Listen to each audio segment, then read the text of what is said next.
दलित बस्तियों में आग लगाई जाती थी। ये एक सीन था बिहार का। लालू यादव उसके आवाज बनकर सामने आए, लेकिन इसके साथ ही उन पर जंगल राज फैलाने का एलिगेशन भी लगा। एक तरफ पिछड़ी जातियां, दलित जातियां और दूसरी तरफ स्वर्ण जातियां। बिहार के सामाजिक जीवन में जो आग था, नीतीश कुमार ने उस पर मरहम लगाने की कोशिश। नीतीश कुमार अनोखा इसलिए है कि वे सीएम रहते हुए राज्यसभा जाने के बाद कई बार पहले भी कर चुके थे और अंतोगत्वा इस बार उनकी वो अभिलाषा पूरी कर दिया। पूरी किस तरह की गई, भाजपा ने मजबूर किया। नमस्कार, मैं हूं श्रेया और आप देख रहे हैं लाइव लगातार। आज हमारे साथ हमारे सहयोगी और वरिष्ठ पत्रकार देवेंद्र जी मौजूद हैं और आज हम बात करेंगे बिहार की राजनीति पर। आपको तो पता ही है कि बिहार की राजनीति किस प्रकार है। हर एक एक सेकंड पे चीजें बदलती हैं, ऊपर नीचे होती हैं। उसी प्रकार आज अभी की सबसे बड़ी अभी तक की जो अपडेट आ रही है हमारे पास वो ये है कि बिहार के सीएम नीतीश कुमार आज इस्तीफा देने वाले हैं अपने पद से। अब सबसे बड़ा सवाल तो ये उठ के आ रहा है कि अब बिहार की राजनीति किस मोड़ लेगी और बिहार की सत्ता का कमान कौन संभालेगा। हमारे साथ देवेंद्र जी मौजूद हैं, हम उनसे जुड़ेंगे और जानेंगे कि इस बार अब मतलब जो बिहार की राजनीति में उलटफेर हो रहे हैं, तो अब बिहार की सीएम की सत्ता कौन संभालने वाला है। निश्चित रूप से श्रेया, आपने एक ज्वलंत सवाल किया है। वो सवाल है जिसे बिहार क्या पूरे देश की जनता जानना चाह रही है, पूरा देश जानना चाह रहा है कि आखिर 20 वर्षों तक, यदि बात करें 2000 में 7 दिनों के लिए सीएम नीतीश कुमार सीएम बनते हैं समता पार्टी के बैनर तले जी।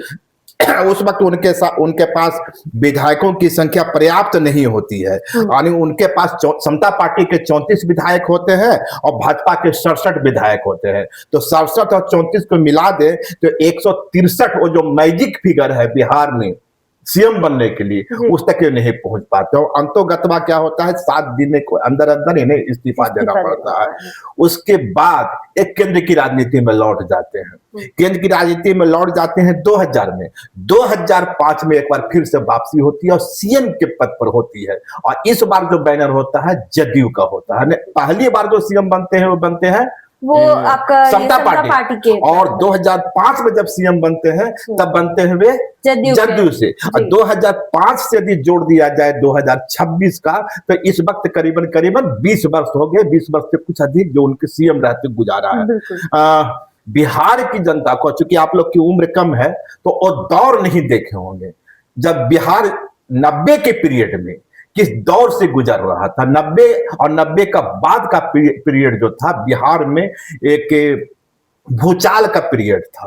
एक तरफ सामंती ताकतें थी, जुल्म उत्पीड़न था, 12 नरसंहार, मियापुर नरसंहार और न जाने नरसंहारों का एक चैन चलता था। एक तरफ माले के लोग नरसंहार करते थे, दूसरा तरफ स्वर्ण सेना कहा जाता था, ब्रह्मर्षि सेना कहा जाता था। उनकी ओर से गांव के गांव उजाड़े जाते थे, बच्चे तक की हत्याएं होती थी, वृद्ध महिलाओं की हत्या, वृद्धों की हत्याएं होती थी, दलित बस्तियों में आग लगाई जाती थी। ये एक सीन था बिहार का। उसके बाद वो 90 में आते हैं लालू यादव। लालू यादव का दौर भी रहा। लालू यादव के दौर में कहा गया कि भाई बिहार में जो पिछड़ी जातियां हैं, अति पिछड़ी जातियां हैं, माइनॉरिटी है, उनको आवाज मिली, वॉइस मिला। ये वो समाज था जो सदियों से सत्ता के गलियारे में अपनी आवाज को पहुंचा नहीं पा रहा था। लालू यादव उसके आवाज बनकर सामने आए, लेकिन इसके साथ ही उन पर जंगल राज फैलाने का एलिगेशन भी लगा। एलिगेशन इसलिए कि पूरे बिहार जो है कास्ट स्ट्रगल के दौर में चला गया। एक तरफ पिछड़ी जातियां, दलित जातियां और दूसरी तरफ स्वर्ण जातियां। तो वो जो टस्सल था, वो जो संघर्ष था और वो बिहार की पॉलिटिक्स में, बिहार के सामाजिक जीवन में जो आग था, नीतीश कुमार ने उस पर मरहम लगाने की कोशिश की। नीतीश कुमार भी सोशल जस्टिस का चेहरा रहे, लालू यादव भी सोशल जस्टिस का चेहरा रहे। लालू यादव ने सामाजिक समीकरणों को बांधने की कोशिश की, जो वंचित जातियां थी, दलित जातियां थी, उसको आवाज दी। नीतीश कुमार ने उस समीकरण को आगे बढ़ाते हुए आर्थिक न्याय या सोशल जस्टिस में इकोनॉमी का इनपुट कैसे हो, कैसे रोजगार का सृजन हो, कैसे स्कूल खुले, कैसे घर घर तक पानी पहुंचे, कैसे बच्चों को शिक्षा मिले, कैसे स्वास्थ्य का इंफ्रास्ट्रक्चर तैयार हो, इस पर फोकस किया। तो इसलिए मैं कहता हूं कि लालू यादव पिछड़ी जाति का पॉलिटिक्स का, बैकवर्ड पॉलिटिक्स का एक बड़ा मसीहा थे। लेकिन उसी के पैरेलल नीतीश कुमार भी उसी पिछड़ी जाति से आते थे, कुर्मी कुशवाहा पॉलिटिक्स जिसे कहा जाता, उसी से आए। और लेकिन इनके साथ एक प्लस पॉइंट यह था कि अपने आर्थिक मॉडल से, विकास के मॉडल से उस कास्ट स्ट्रगल को भरना चाहते, दंश को भरना चाहते थे। एक तरफ वो पिछड़ी जातियों को कह रहे थे कि मैं तो तेरा हूं ना, स्वर्ण जातियों को कह रहे थे, या जो उस समय की जो अगड़ी जातियां थी उससे वो कह रहे थे कि भाई ये जो स्ट्रगल है, ये जो कास्ट स्ट्रगल है, इससे चीजें नहीं बदलेगी। चीजें बदलेगी जब दोनों ही पक्ष को सामाजिक न्याय मिलेगा। तो इस रूप में नीतीश कुमार को याद किया जाएगा। अब आप पूछ रहे हैं कि नीतीश कुमार आज इस्तीफा दे सकते हैं। बिल्कुल, इसलिए हम लोग कह रहे हैं दे सकते हैं। अब तक की जो खबरें चल रही है, जो मीडिया इनपुट है कि वे आज कैबिनेट के अंतिम बैठक के बाद अपना इस्तीफा पेश कर। इसके पहले आपको मालूम हो कि राज्यसभा, एक चीज और याद रखनी चाहिए, नीतीश कुमार की बड़ी ख्वाहिश रही थी। ख्वाहिश यह थी, और शायद पूरी दुनिया में या कहें हिंदुस्तान में इकलौता सीएम थे जो सीएम की कुर्सी छोड़ करके राज्यसभा बनने को आतुर थे। अमूमन लोगों को देखिएगा, उनकी ख्वाहिश होती है राज्यसभा। अरे केंद्र में बड़े बड़े जो मंत्री हैं ना, उनको कहा जाए कि आप मंत्री मुख्यमंत्री बन जाइए, और दौड़े चले आते हैं।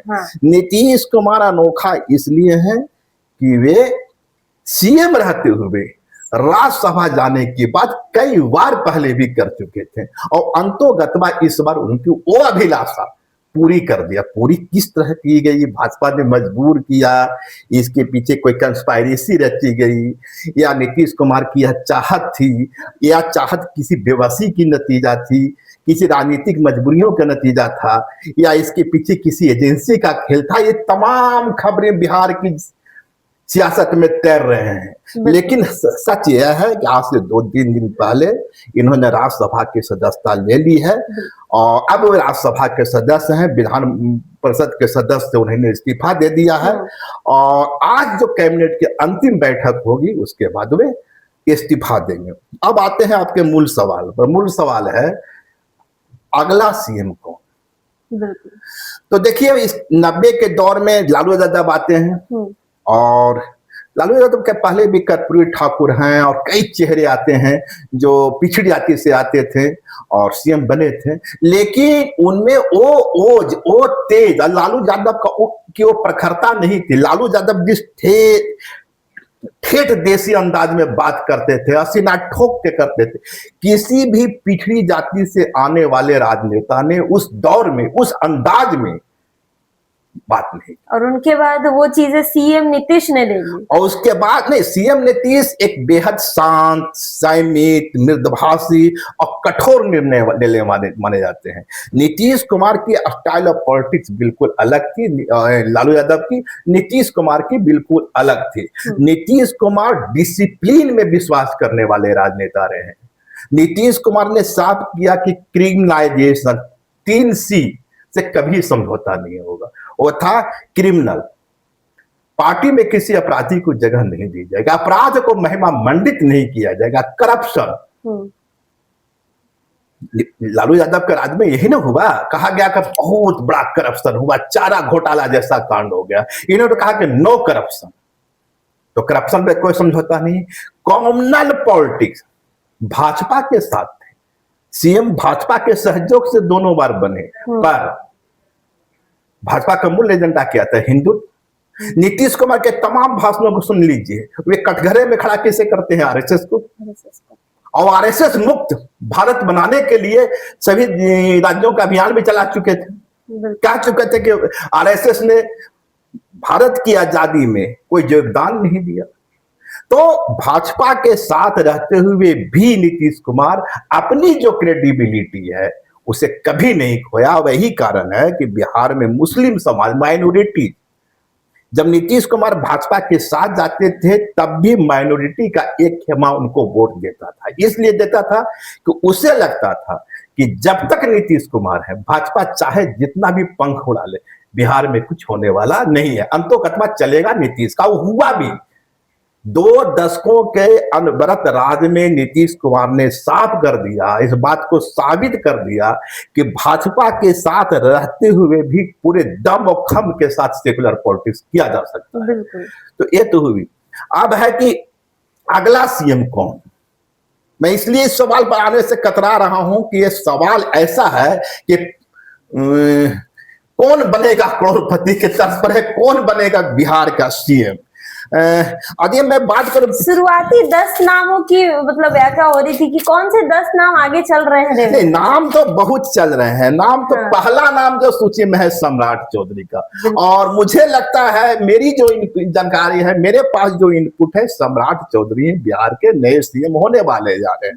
देखा जा रहा है कि अभी जैसे कि वो कैबिनेट की बैठक में जा रहे थे, उससे पहले अम्बेडकर जयंती को वहां पे श्रद्धांजलि देने गए अम्बेडकर जी को, तो उसमें भी सम्राट चौधरी उनके साथ थे।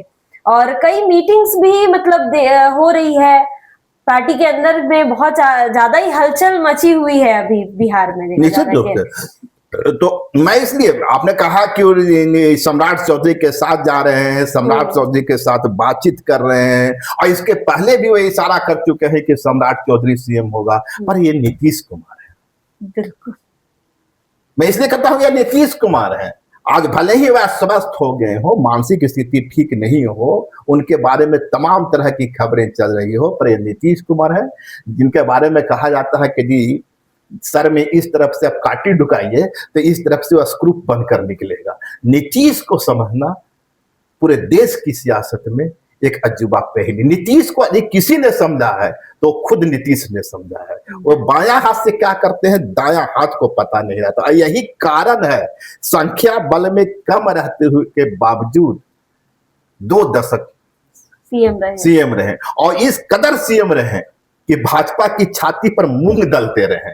माने सीएम बनेंगे तो हम। और मजेदार बात देखो, नीतीश कुमार एक ऐसा सीएम, नीतीश कुमार के 2 दशक के राज में विपक्ष बदलाव विपक्ष में होता था। यानी कल तक भाजपा विपक्ष में होती थी और बाद में राजद विपक्ष में होती थी। तो विपक्ष में बदलाव अमूमन होता है दूसरे राज्यों में कि सत्ता पक्ष बदलता है, बिहार में विपक्ष बदलता रहा।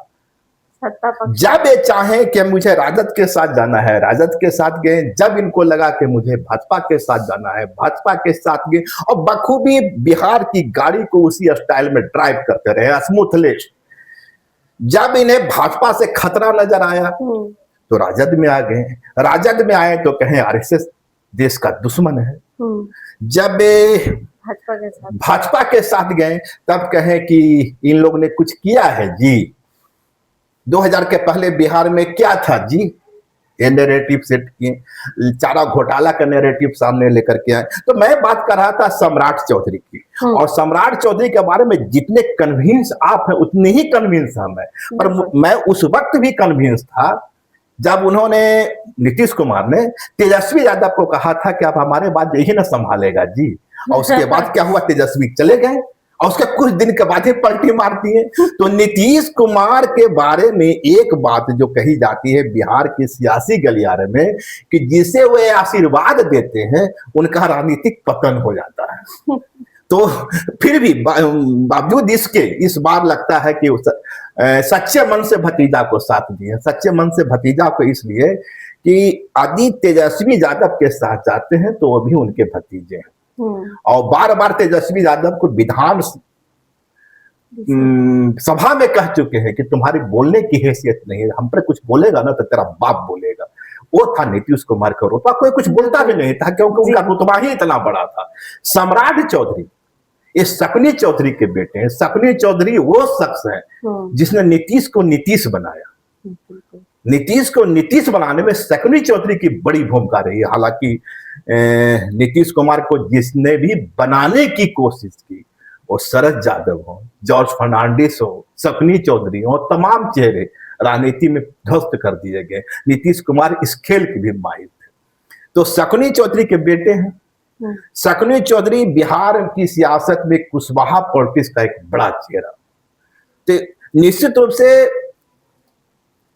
मुझे जो लगता है कि जिस तरह बिहार में 20 वर्षों तक कुर्मी पॉलिटिक्स होती रही है, अचानक से उस पॉलिटिक्स को शिफ्ट करना मुश्किल होगा।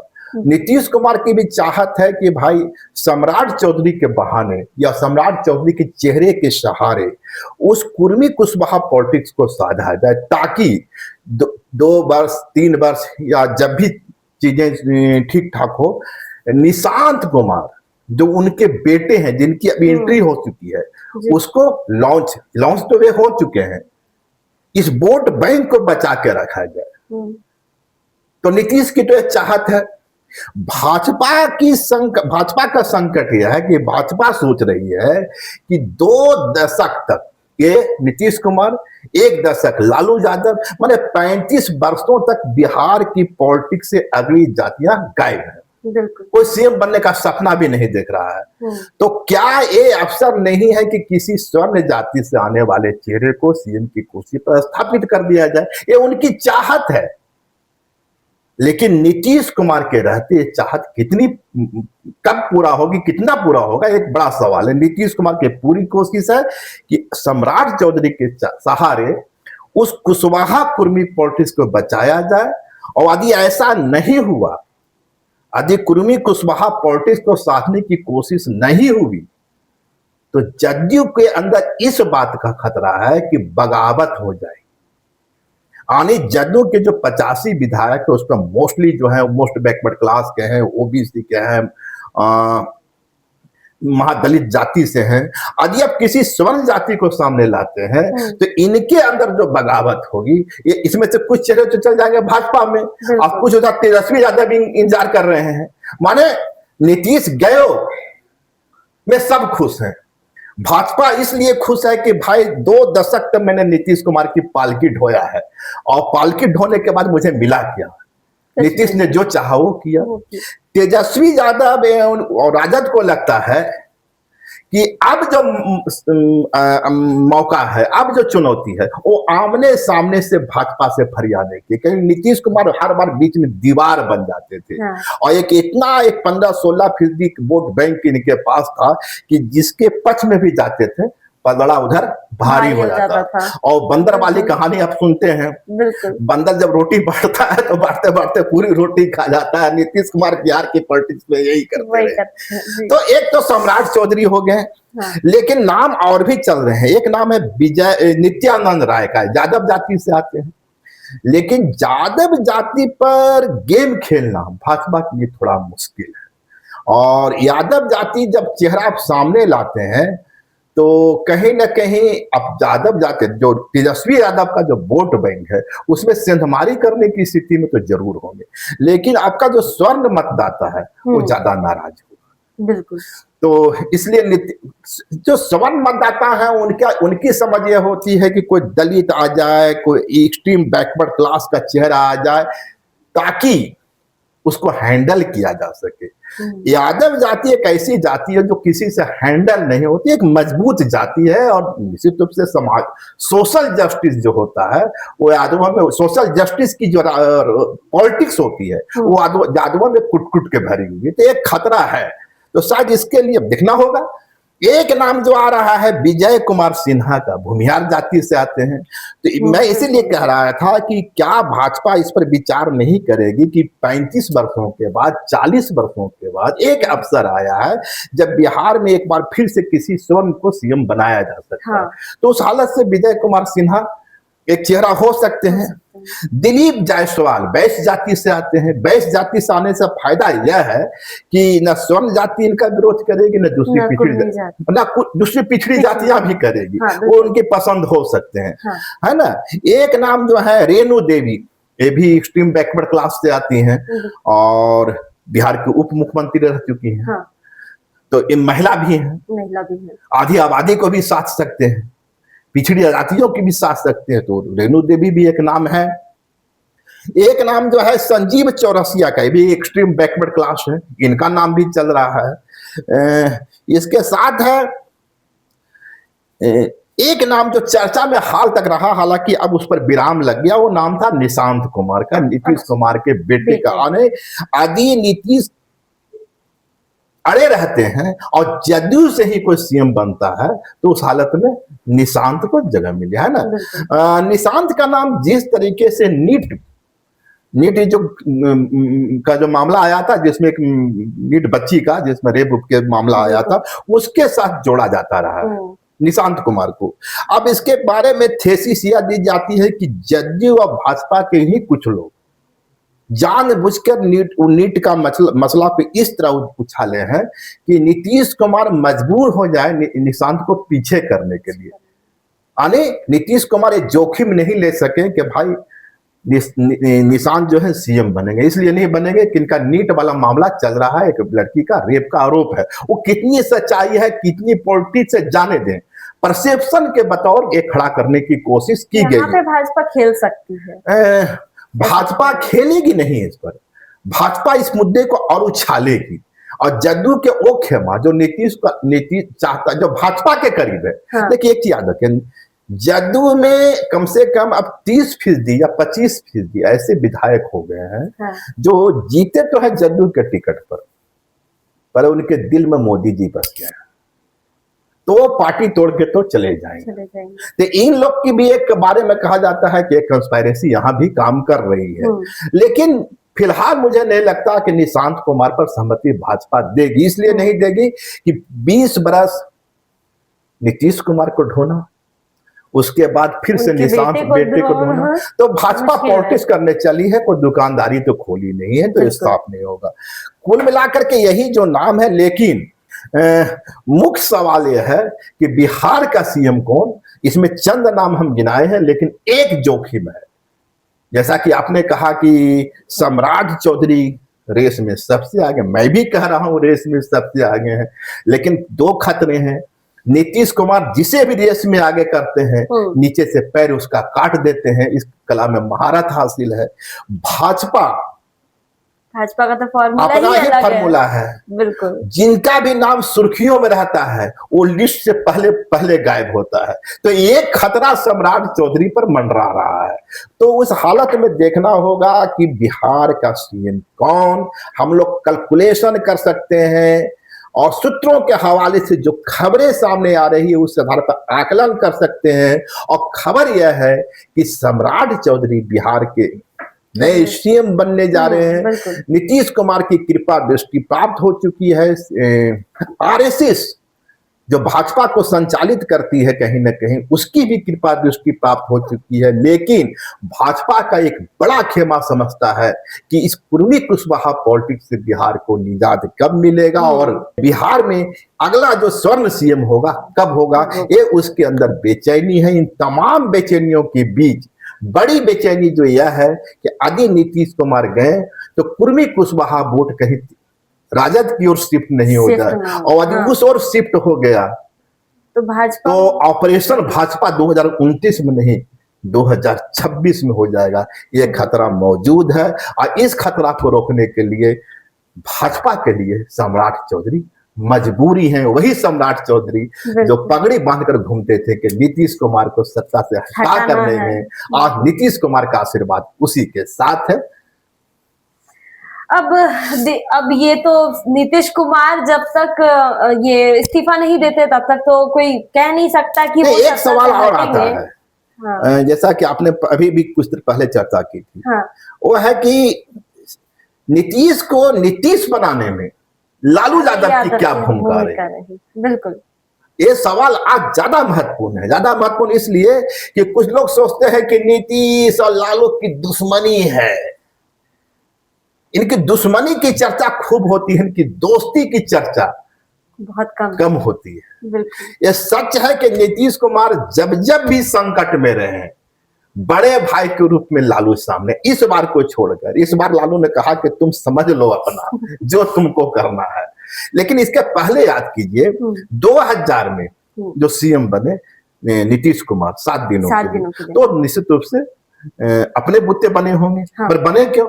इसलिए कि 90 से ही बिहार में लालू का दौर चल रहा। लालू ने वो सरजमीन तैयार कर दी थी मजबूती के साथ, वो खुट्टा गाड़ दिया था बैकवर्ड क्लास का, पिछड़ावाद का, कि अब यहां से जो शुरुआत होगी वो कोई गैर बैकवर्ड नहीं हुआ, गैर सवर्ण जाति का नहीं हुआ। इतना बड़ा नेरेटिव खड़ा कर दिया था मंडल पॉलिटिक्स का। बिल्कुल। तो अब उस लालू को किले को भेदना था, लालू के किले को ध्वस्त करना था।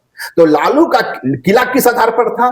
मंडलवाद की पॉलिटिक्स पर, एंटी कमंडल पॉलिटिक्स पर, एंटी कमंडल और मंडल की पॉलिटिक्स पर। यानी बाबरी मस्जिद का जो डिस्कोर्स चला था पूरे देश में, उसके कारण जो नैरेटिव फैला था, और लालू यादव सेकुलर मसीहा बनकर सामने। आपको याद होगा कि जब राम यात्रा गुजर रहा था, लाडवानी लेके गुजर रहे थे, यादव ने इसी बिहार की भूमि पर रोक दिया, एक बड़ा मसीहा बन के आए थे। तो यदि उस चेहरे के पैरेलल किसी को खड़ा करना है तो बैकवर्ड क्लास से खड़ा करना पड़ेगा।